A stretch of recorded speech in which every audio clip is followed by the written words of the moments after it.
मुझसे कहा जिब्रील जुनून ने ये भी वही इलाही है। मुझसे कहा जिब्रील जुनून ने ये भी वही इलाही है। मज़हब तो बस मज़हब दिल है, बाकी सब गुमराही है। सलाम, नमस्ते, सत श्री अकाल। मैं हूँ आपके साथ हर्षिता मिश्रा और आप देख रहे हैं टाइम्स मेल।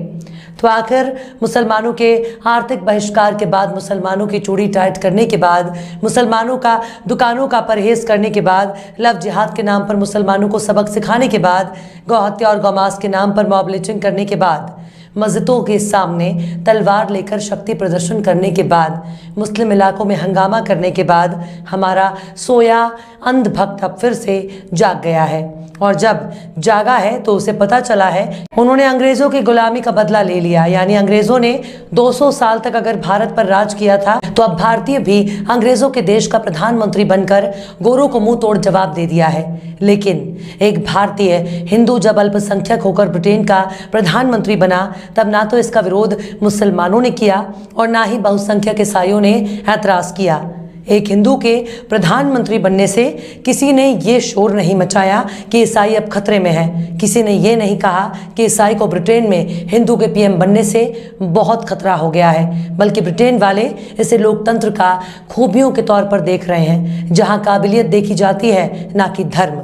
लेकिन सवाल है कि क्या सुनक के पीएम बन जाने से भारत में भी किसी मुस्लिम के पीएम बन जाने का रास्ता साफ हो गया?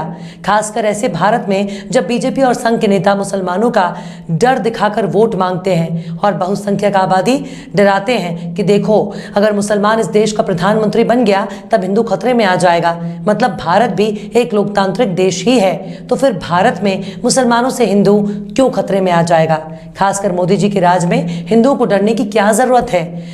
हिंदुत्व के नाम अगर सत्ता बनाई जा सकती है, धर्म के नाम पर अगर वोट को बांटने का काम हो सकता है, तब मुस्लिम कैसे इस देश का प्रधानमंत्री बन सकता है? मान लो अगर पूरे देश के मुस्लिम मिलकर एक मुस्लिम को प्रधानमंत्री बनाने की कोशिश भी करते हैं तो फिर भी बहुसंख्यक हिंदुओं के वोट के सामने उनकी क्या हैसियत? इसके बावजूद बीजेपी और संघ के नेता दिन रात मुसलमानों से होने वाले खतरे को सोच सोच कर अपना वजन घटा रहे हैं। सबसे हैरानी की बात यह है कि भारत के हिंदू ऋषि सुनक के प्रधानमंत्री बनने से बहुत खुश हैं। कह रहे हैं कि एक भारतवंशी ब्रिटेन का प्रधानमंत्री बन गया। कह रहे हैं कि उनका ताल्लुक भारत से है। हालांकि भारत से ताल्लुक रखने वाले बांग्लादेश और पाकिस्तान वाले नेता भी हैं, क्योंकि वो भारतवंशी पाकिस्तान और बांग्लादेश के प्रधानमंत्री बन रहे हैं। दरअसल जब सुनक के पूर्वज अखंड भारत को छोड़कर विदेश में गए तब गुर्जावाला अखंड भारत के पंजाब में पड़ता है। वो अब पाकिस्तान के पंजाब प्रांत का शहर है। तो यानी भारत के आज़ाद होने और भारत के बंटवारे से पहले ही सुनक साहब के पूर्वज देश छोड़कर चले गए। तब तो पाकिस्तान वाले खीर बनाकर अल्लाह का शुक्र अदा करना चाहिए, क्योंकि उनके शहर का छोरा आज ब्रिटेन का प्रधानमंत्री बन गया।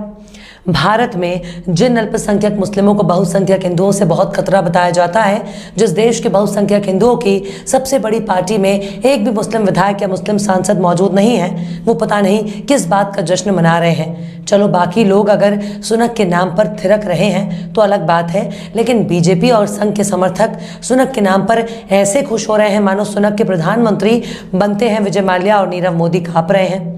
अंधभक्त सुनक के प्रधानमंत्री बनने के बाद इतने खुश हैं मानो भारत से भागकर लंदन में बैठे भगोड़े की अब घर वापसी होने वाली है, मानो अब जल्द ही ब्रिटेन पर भारत का कब्जा हो गया। कुछ अंधभक्त तो इतने खुश हैं कि सुनक को बहुत कट्टर सनातनी बता रहे हैं। अब सुनकर बीफ के शौकीन माने जाते हैं। मतलब अंधभक्ति एकदम चरम पर है। एक तरफ भारत के बादलों में ग्रहण नजर आ रहा था तो वहीं दूसरी तरफ ब्रिटेन में सुनक की किस्मत सुलग रही थी, जिसके सुलगने से हमारे देश का भक्त बार बार सनक रहा था। यानी लंबे समय के इंतजार के बाद ब्रिटेन पर एक हिंदू ने कब्जा कर ही लिया, या यूं कहें कि ब्रिटेन का लोकतंत्र जैसा नजर आता है वैसा उस पर अमल भी होता है। जिन मुसलमानों के प्रधानमंत्री बनने के झूठे खौफ से हिंदुओं की टांगें हिल रही थी, अब उसी कांपते हुए हिंदू की छाती फूल कर चौड़ी हो गई है। और जिन मुसलमानों के खौफ से तमाम हिंदुओं को खौफजदा किया जा रहा था, अब उन्हें मुसलमानों से होने वाला खतरा दूर हो गया है, क्योंकि भारत अब विश्व गुरु बन गया है। लेकिन सुनक के पीएम बनने पर भारत में सत्ताधारी दल के समर्थक इतने खुश क्यों हैं?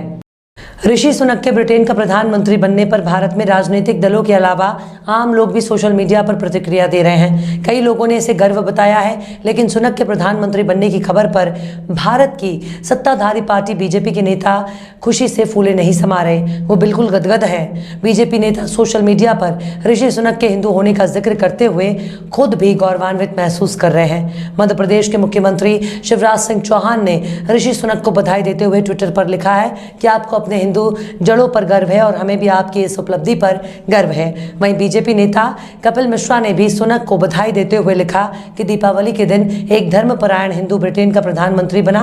भारतीय प्रधानमंत्री नरेंद्र मोदी ने भी ऋषि सुनक को बधाई दी तो दीपावली का जिक्र किया।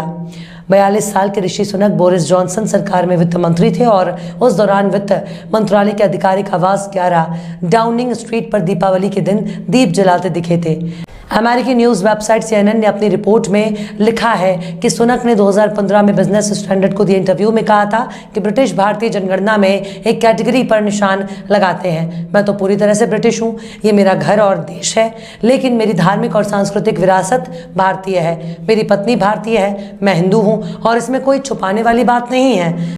ऋषि सुनक के पीएम बनने पर खुशी केवल बीजेपी के भीतर ही नहीं बल्कि आम हिंदू भी खुशी का इजहार कर रहे हैं, लेकिन कई लोग भारतीयों की इस खुशी पर हैरानी भी जता रहे हैं। 2004 में कांग्रेस ने आम चुनाव में जीत दर्ज की थी और इटली में जन्मी सोनिया गांधी के प्रधानमंत्री बनने की बात हो रही थी। तब सोनिया गांधी के पीएम बनाए जाने की खबर से बीजेपी ने कड़ा विरोध किया। तब बीजेपी की वरिष्ठ नेता सुषमा स्वराज ने यहां तक कह दिया था कि अगर सोनिया गांधी प्रधानमंत्री बनती हैं सफेद वस्त्र धारण करेंगी। हिंदू धर्म में ऐसा गम बनाने के तौर पर किया जाता है। सोनिया गांधी ने 1999 के लोकसभा चुनाव में सुषमा स्वराज को कर्नाटक के बेल्लारी से हराया था। तब बीजेपी ने बेल्लारी चुनाव को देश की बेटी बनाम विदेशी बहू करने की कोशिश की थी, लेकिन बीजेपी को कामयाबी नहीं मिली और रणनीति औंधे मुंह गिर गई। सुषमा स्वराज जब तक जिंदा रहीं तब तक सोनिया गांधी के पीएम बनने पर अपने रुख से नहीं डिगी। सोनिया गांधी के बारे में बोलते हुए सुषमा स्वराज ने 2013 में NDTV से कहा था कि सोनिया गांधी जी से मेरा एक ही झगड़ा है कि मैं उन्हें प्रधानमंत्री के रूप में उनको स्वीकार नहीं कर सकती। मेरे देश ने गुलामी से निजात बहुत यातना और शहादत के बाद हासिल की है। आज इस आज़ाद हिंदुस्तान में भारत माता की संतानों में बहुत ज़्यादा योग्यता है। ऐसे लोग कांग्रेस में भी हैं, लेकिन कांग्रेस जब सोनिया गांधी को प्रधानमंत्री के लिए आगे करती है तो मेरा विरोध होता है और यह हमेशा रहेगा। सुषमा स्वराज ऐसा तब कह रही थी जब भारत का संविधान सोनिया गांधी को प्रधानमंत्री बनने की इजाज़त देता है, जबकि सुनक के प्रधानमंत्री बनाए जाने पर किसी भी ईसाई ने विरोध नहीं किया। हालांकि ऋषि सुनक के पीएम बनने पर सोनिया गांधी की पार्टी का रुख लोग याद करवा रहे हैं। इसके साथ ही लोग ये भी कह रहे हैं कि ईसाई बहुल और गोरों की बहुसंख्यक आबादी वाले ब्रिटेन में कंजर्वेटिव पार्टी ने एक गैर गोरे और धार्मिक रूप से अल्पसंख्यक हिंदू को अपना प्रधानमंत्री बनाया। लोगों का कहना है कि लोकतंत्र इतना समावेशी होना चाहिए। वहीं दूसरी तरफ भारत दुनिया का सबसे बड़ा लोकतंत्र होने का दावा करता है, लेकिन भारत की नरेंद्र मोदी सरकार में एक भी मुस्लिम मंत्री नहीं है। यहाँ तक कि बीजेपी में एक भी मुस्लिम सांसद नहीं है, जबकि भारत में मुसलमानों की आबादी करीब 14.5% है। कांग्रेस सांसद शशि थरूर ने लिखा है कि ब्रिटेन के प्रधानमंत्री की कुर्सी तक ऋषि सुनक का पहुंचना कई स्तरों पर असाधारण है। ब्रिटेन ने जो किया वो किसी अपवाद से कम नहीं है। ब्रिटेन की कंजर्वेटिव पार्टी के सांसदों ने एक ऐसे व्यक्ति की ताजपोशी की जिसकी चमड़ी का रंग भूरा, मजहब हिंदू और एशियाई अल्पसंख्यक है, जिनकी ब्रिटेन में आबादी मुश्किल से 7.5% है। हालांकि अगर लोकतंत्र के नजरिए से देखा जाए, किसी भी लोकतांत्रिक देश में किसी भी धर्म व्यक्ति प्रधानमंत्री बन सकता है, पर शायद भारत के लोकतंत्र में और अमेरिका के लोकतंत्र में जमीन आसमान का फर्क है। ब्रिटेन का लोकतंत्र अपने जिंदा होने का सबूत दे रहा है, जो पूरी दुनिया के लिए एक सबक है। बहरहाल चलते चलते आखिर में अशर हाशमी ने भी क्या खूब फरमाया है, तीरा गुरूर झुक के जब मिला मेरे वजूद से, तीरा गुरूर झुक के जब मिला मेरे वजूद से, न जाने मेरी कमतरी का चेहरा क्यों उतर गया।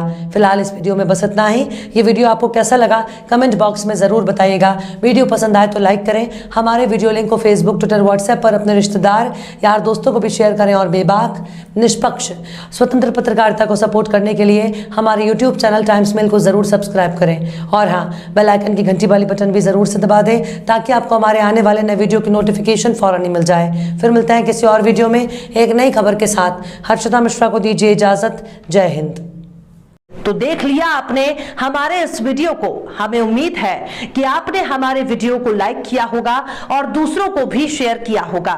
अगर अभी तक आपने हमारे चैनल टाइम्स मेल को सब्सक्राइब नहीं किया है तो जल्दी से सब्सक्राइब कर दें और बेल आइकन भी प्रेस कर दें।